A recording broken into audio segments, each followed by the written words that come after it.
అందరికీ నమస్కారం. జ్యోతిష శాస్త్ర పండితులు, వాస్తు శిక్షణ నిపుణులు, లలితాదేవి ఉపాసకులు బ్రహ్మశ్రీ నానాజీ పట్నాయక్ గారు ప్రస్తుతం మనతో పాటు ఉన్నారు. నమస్కారం గురూజీ. శ్రీమాత్రే నమః.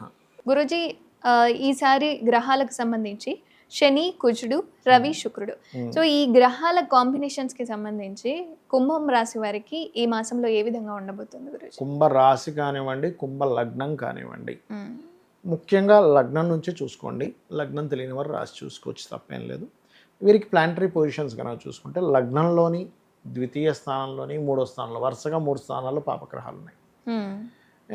శుభగ్రహాలు చూసుకుంటే 4, 5, 6 స్థానాల్లో శుభగ్రహాలు ఉన్నాయి. అంటే ఒక వర్గంలో రాశిచక్రంలో ఈ మూలకివి ఈ మూలకివి చేరేయొచ్చి, మరి చంద్రుడు మాత్రం తిరుగుతూనే ఉంటాడు. అయితే ఇక్కడ వీళ్ళకి కలిగే ఫలితం ఏమిటంటే, రాశిలో ఎప్పుడైతే శని వక్రించాడో, వక్రగతి అంటే ఏంటి, కొంచెం పక్కకి వెళ్ళింది, స్ట్రెస్ కొంచెం తగ్గుతుంది దీనివల్ల. కాకపోతే 2లో రాహు ఉండి పాపకర్తరి పడ్డందుకు కొంచెం కుటుంబ సంబంధించిన విషయంలో ఏదో తెలియని ఒక స్ట్రెస్, ఇరుక్కుపోయినట్టుగా అనిపించడం, ఇట్లాంటివి జరుగుతూ ఉంటాయి. ఫైనాన్స్, కొంతమందికి ఫైనాన్స్ ఎవరికి ఇచ్చి ఆగడం, విదేశాల్లో ఉండే వాళ్ళకి ఇవ్వాల్సిన డబ్బులు ఏదో ఆగడం, వాళ్ళ నుంచి వచ్చే డబ్బులు ఆగడం, ఇట్లాంటివి ఇస్తూ ఉంటుంది, ఇబ్బందులు. అయితే ఈ ఫైనాన్స్ రిలేటెడ్ సంబంధించిన ఆగకుండా ఉండాలి అంటే ఓం సంపత్కరీ సమారూఢ సింధుర వ్రజ సేవితాయ నమః చేసుకుంటే సరిపోతుంది. లేదా లగ్నంలో శని వక్రించి ఉన్నాడు కాబట్టి ప్రత్యేకంగా బారాహి అష్టోత్తరాలు చేసుకోవడం, ఇట్లాంటివి కూడా మంచి ఫలితాలు ఇస్తుంది.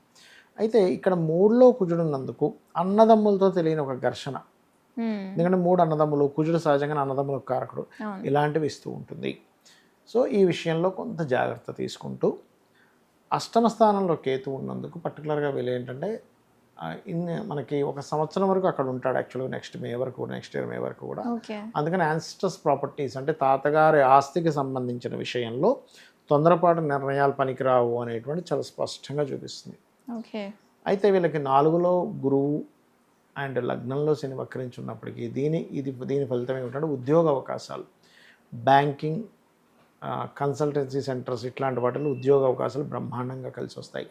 కాకపోతే పంచమంలో శుక్ర రవులు ఉన్నందుకు ఇది కొంతవరకు సంతాన ప్రాప్తిని, సంతాన సంబంధించిన విషయంలో పాజిటివ్ని ఇస్తున్నప్పటికీ ఏది శుభకర్తరి వల్ల కొంచెం ఏంటంటే ఈ బెట్టింగ్స్ జోలికి వెళ్ళడం వల్ల, లేకపోతే మనకి చూడండి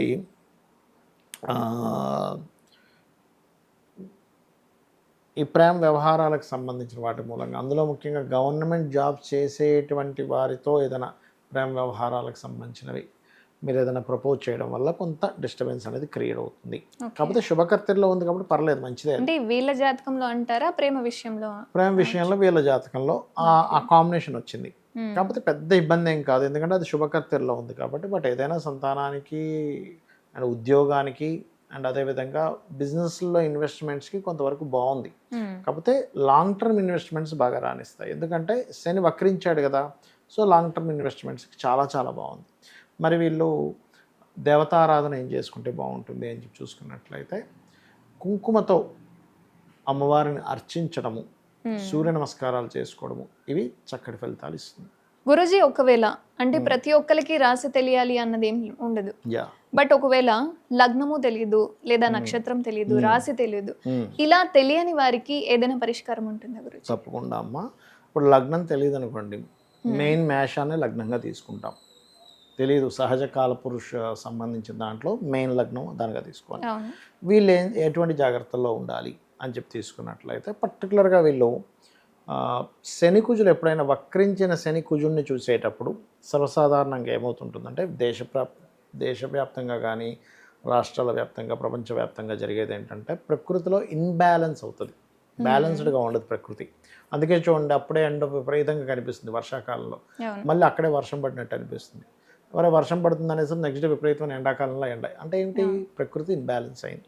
మీకు వర్షాకాలం వచ్చినా కూడా ఇంకా ఎందుకు ఎండలు కనిపిస్తున్నాయి మనకి అంటే, మేషంలో కుజుడు ఉన్నందుకు, అగ్నితత్వ గ్రహం అక్కడ ఉన్నందుకు. అదేమవుతుంది, ప్రకృతి అంటే మనం కూడా, మనుషులం కూడా ప్రకృతిలో భాగం కాబట్టి మనకు కూడా కొంత ఇన్బ్యాలెన్స్ అనేది ఇస్తుంటుంది.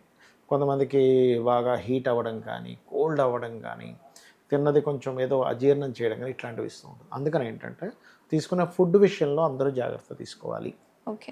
ఇక్కడ ఏదైనా గొడవలు జరుగుతాయి, ఇలాంటి ప్రభావం ఉంది అనుకునే ప్రదేశాల్లో జాగ్రత్తగా ఉండాలి, దూరంగా ఉండడం. ముఖ్యంగా ఈ కుజుడి మీద శని దృష్టి ఉన్నందుకు ప్రధానంగా పోలీసులు, సెక్యూరిటీ సర్వీసెస్.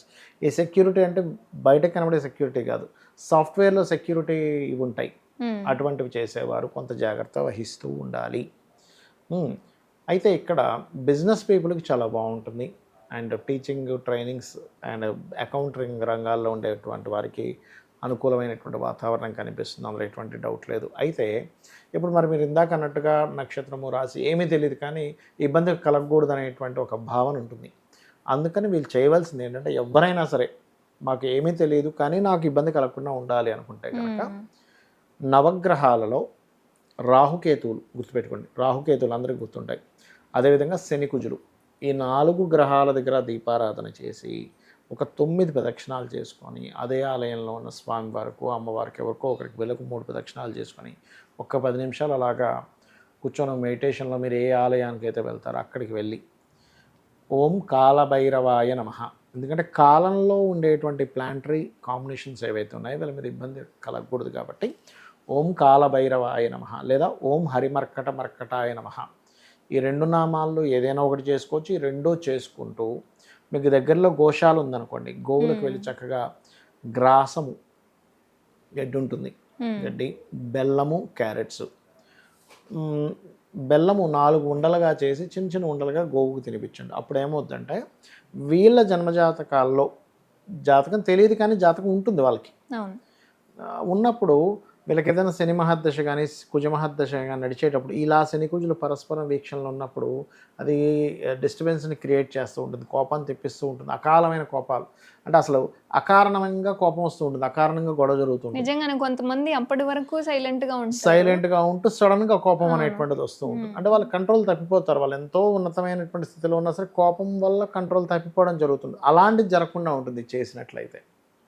సో ఈ మంత్రము, ఈ దానము, ఈ గోసేవ చేస్తూ ఉన్నట్లయితే వీళ్ళకి ఎటువంటి ఇబ్బంది కలగకుండా చూసుకుంటుంది. అలా కాదండి నేను చాలా పెద్ద పెద్ద వర్క్ చేస్తానంటారు కొంతమంది, చాలా పెద్ద పెద్దవి డీల్స్ చేస్తుంటాను కానీ నాకు ఎక్కడేమవుద్దో భయం అవుతుంది అన్నప్పుడు బాగా డబ్బులు ఉంటే కనుక వాళ్ళు చండీ హోమం చేయించుకోండి.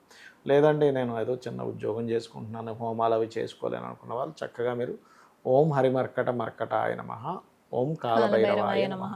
లేదు ఇంకా శని బాధలు ఎక్కువగా ఉన్నాయి, వాళ్ళకి శని మహర్దశ నడుస్తుంది, ఎలాంటి శని నడుస్తుంది, ఓం అనాకలిత సాదృశ్య చుబుక శ్రీ విరాజితాయ నమః చేసుకుంటే సరిపోతుంది.